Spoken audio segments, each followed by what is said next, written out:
Hey everyone, it's Ethan or Miist back again for another video today, and welcome back to the channel, guys. We're here again for yet another video. Today we're going to be talking about every movie I watched last week, as well as a season of TV for Heartstopper. So let's start off with that. Heartstopper Season 3, I ranked a 76 out of 100. It's my least favorite of the first three seasons, or of the three seasons so far, but not by much. Like, I ranked Season 1 and Season 2 a 78. And then season 3, I ranked at 76. So overall, I did enjoy this show. I don't know if Mel and I really had a conversation about it, but this is like literally Mel's favorite show. Like, it's become her favorite show. She's rewatched it a crazy amount of times. But yeah, we never really had a conversation about how she feels about how I feel about it. But I guess that's something we'll have to do, because I know she loves it very, very deeply. So yeah, overall, a good season of TV once again. I'm not a big TV guy anyways, so let's move on to the actual movies. And this movie, I kind of went through a few different directors pretty much for the most part, just trying to get rid of some of my movies on my watch list, as well as some of my goals for the year for directors, which we'll talk about it here in a moment. So let's start it off with my least favorite watch of the week, which was Fear and Desire, a Stanley Kubrick film. I think his first, or one of his first. Anyways, not much to enjoy here, in my opinion. I ranked it a 35 out of 100. It gets a 2-star, just barely a 2-star. Wasn't really a fan of this one. Didn't enjoy it. Let's move on to Eyes Wide Shut, and I believe this is how I started the week. So this is a Kubrick film, of course, but I didn't really enjoy this one either. I ranked it a 41 out of 100. I made a joke that it's my first Christmas movie of the year, because it's kind of, but it's not really a Christmas movie. Anyways, I think this review kind of sums up the way I feel about Kubrick in general. So I'm going to read it. I'm starting to feel like some of Kubrick's films are a bit overrated, but they have the stigma of being amazing or perfect because it's got Kubrick's name on it. I don't know, man. I didn't enjoy this. I wasn't interested, and fuck, it's long. I have a really mixed bag with Stanley Kubrick. You know, there's ups and there's downs. Like, my favorite so far, going through his filmography, is The Shining, and I haven't watched 2001. I haven't watched Clockwork. Haven't watched Spartacus. I think there's a few others anyways. Like Barry Lyndon, I didn't enjoy very much. Eyes Wide Shut, I didn't enjoy very much. Passive Glory and Full Metal Jacket, I really enjoyed. But I don't know, there's like ups and downs between Kubrick's filmography, and there's not many directors out there I find that just are so consistent that they just don't miss. In my opinion, Kubrick has some misses so far, which is a hot take, and I know that, so sorry. But let's just move on to White Chicks, which I watched with Mel for the first time ever. It's my first time watching this ever. She's seen this many times. It's a comedy that's been in her house for a long time. This has never been one that I really plan on watching. I mean, it was in my watch list, but I don't know if I would have ever gone out of my way to watch it. Mel decided we should watch it, so we did. And yeah, I mean, this is like basically a scary movie, because it's got all the Wayans brothers in this movie, which, if you remember from not long ago, I did not enjoy the scary movies when I went through them, and this is similar vibes, but there was a little bit more to enjoy here. There was a few chuckles. The second hour was definitely better than the first, but overall, I didn't find it terribly funny. I ranked it a 43 out of 100. Let's move on to Hook, which I ranked a 48 out of 100. This is kind of interesting to me because I feel like it's so sad to say that a Spielberg movie doesn't have heart, but I don't really find this one does, which is crazy because it's Spielberg and Robin Williams. So yeah, I mean, I don't know. I guess that one kind of surprised me just because I expected to enjoy it a little bit more than I did. But yeah, ultimately, I didn't love it. And it was okay. It was okay. A 48 out of 100 for a 2.5. So let's move on to Kingdom of Heaven, which I ranked a 60 out of 100. It wasn't too bad. Some very interesting and crazy set pieces throughout. It was a little bit too religion-y for me at times because I'm not a religious person, so it's hard to get into that and attach myself to that at times. But nonetheless, still a pretty intriguing story for the most part, which I did enjoy. So let's move on to 127 Hours, which I ranked a 63 out of 100. And considering this is a one-man show, pretty much the entire movie, cool to see James Franco act. Cause I feel like I've never really seen him act in a serious role like this one. And I think he did pretty solid. So I enjoyed this movie. A 63 out of 100. It was pretty grim watching him try to cut off his arm. I feel like this movie is like a story everyone knows or everyone's heard of. Although I thought it was his leg. So when it was his arm that got stuck, I'm like, oh, I didn't know that. So that was news to me. I always thought it was his leg, but nonetheless, definitely recommend this because it's a pretty interesting story, and it's based on a true story. So, 63 out of 100. Let's move on to Empire of the Sun, which I ranked a 68 out of 100. A baby Christian Bale that is so very cute. He's so little. I really, really enjoyed watching him act very early on in his career. This is in 87. And he was only like 10, 11, or 12, I think, when this came out. Like, he was quite young. He's brilliant. He's just always been brilliant. He's amazing in everything that he does. Because, obviously, it's Christian Bale. I mean, but, yeah, good to see one of his first acting performances in film as well, which I really enjoyed to see. And that's kind of why this was on my watch list, even though it's a Spielberg movie, which is why I was really watching it. But also a pretty interesting war film, so... And I feel like it's a very different perspective on a war film as well. Usually we only get like an American perspective, so it was nice to see a different perspective, which I really enjoyed.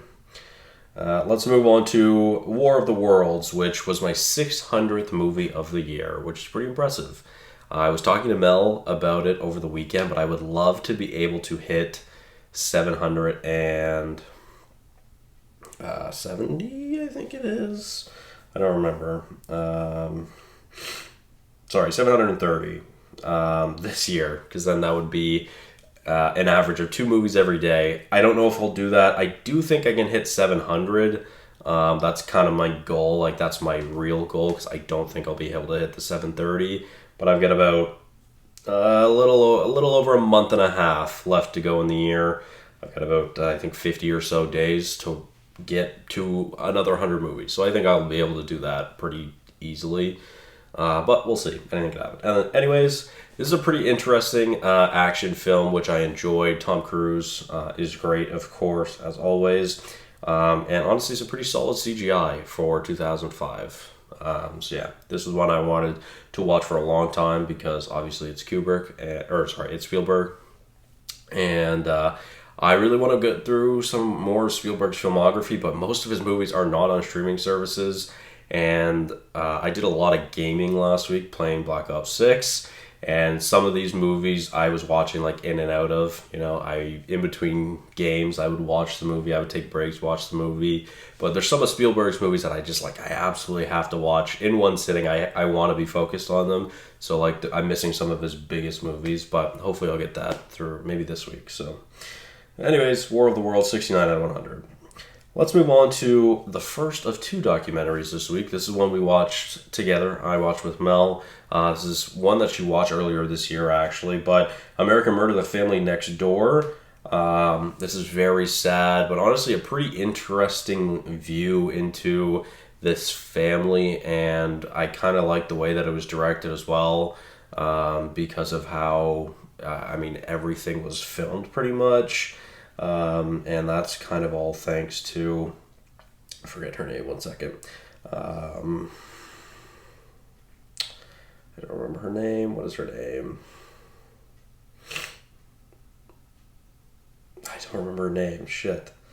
Anyways, is it not Nicole? No. I don't remember her name. Shit. Cindy? No.